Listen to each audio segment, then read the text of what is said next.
Welcome back to the Unpacking series where we are talking about teenage pregnancies, education, and how our government is made a step forward to curb the increase of teenage pregnancies. So with me here is Hazel Jojo. Hey Hazel, welcome back. Thank you, Betty. Okay, so just to take you a little bit, we were talking about, in our last segment, we were talking about the issue of the pandemic and how it has affected the education and our girls. So Hazel, can you go back to tell us the statistics on teenage pregnancy? Okay, so Diamond Media actually recorded that in Manicaland alone, around 430 girls dropped out of school due to teenage pregnancies. And you know, the funny part about that piece was that they actually said only 9 boys dropped out of school, whilst 430 girls dropped out of school. You know, which means that the teenage pregnancy has a lot, you know, of effects on the girl child as far as access to education is concerned. Yeah, and it's pretty sad. But I like the part where the government tried to amend that. Yes. Yeah. So for those that don't know, in 2020, August 2020, our government put on the Education Amendment Act, which says that now a girl that is pregnant, pregnant schoolgirls, can now attend school whilst pregnant.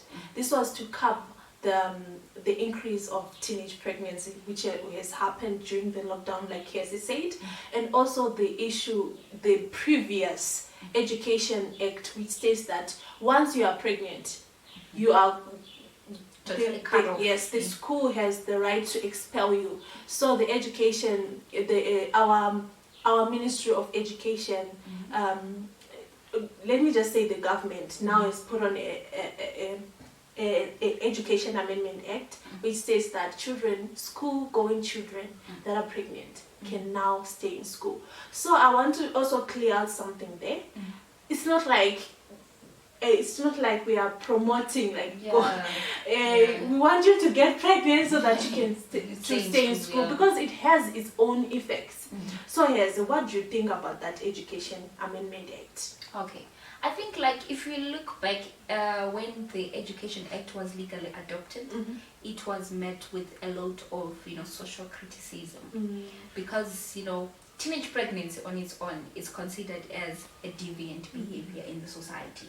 So the government, in a way, kind of like normalized that deviant behavior, and it was met with a lot of social criticism from different aspects, from the religious point of view, from the communist point of view.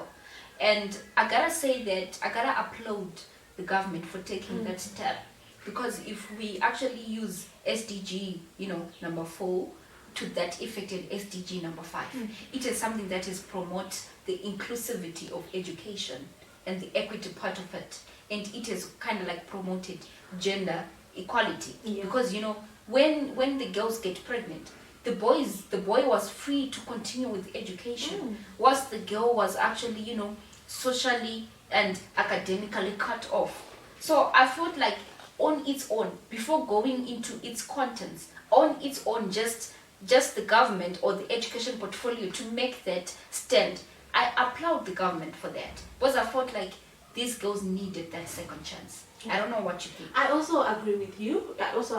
For me, I was just like, okay, so the boy, you can continue, while the girls are like, can no longer continue because I'm pregnant. For me, it was just like, there is no equality. But now, at least the government is making an effort.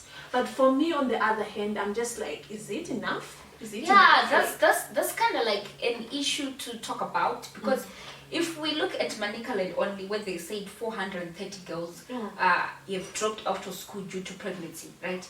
If we look at it on a long term, it means that 430 girls are not going to write their O-level. 430 mothers are not going to have education.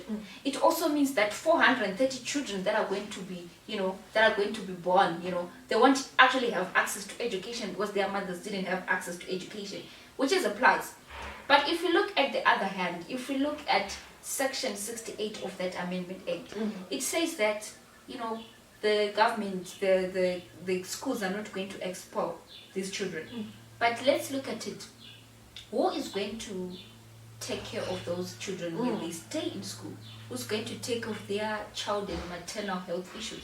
Who's going to, you know, offer them counseling? Who's going to provide even whatever they need in schools? I don't know. Was there anything that the government did to make sure that their, you know, needs are going to be catered for? Was there any? So the good thing about it is in our budget for 2020. Oh, okay. It also, for 2021, it also has, the government has actually made an effort to put on 123 million Oh, wow. for that. Okay. But then for me, I think for me, I'll just say, even going back, that there is still room for a more improvement. Because we want to talk about stigma, we want to talk about discrimination. Yeah. In school with your pregnant, we want to talk about even the health part of it. From what I noticed, what they put on when they issued the 123 million, they're kind of like saying, we want to protect, we want to make sure that other girls do not get pregnant. But what about those that are already pregnant? Yes, what about those that are already pregnant? So before we continue, I want you to like, to comment, and to subscribe to our YouTube channel. Follow us on our social media. Yeah. We are gonna be talking more about this 123 million, you know. So catch us in our next segment. We love you. Thank you.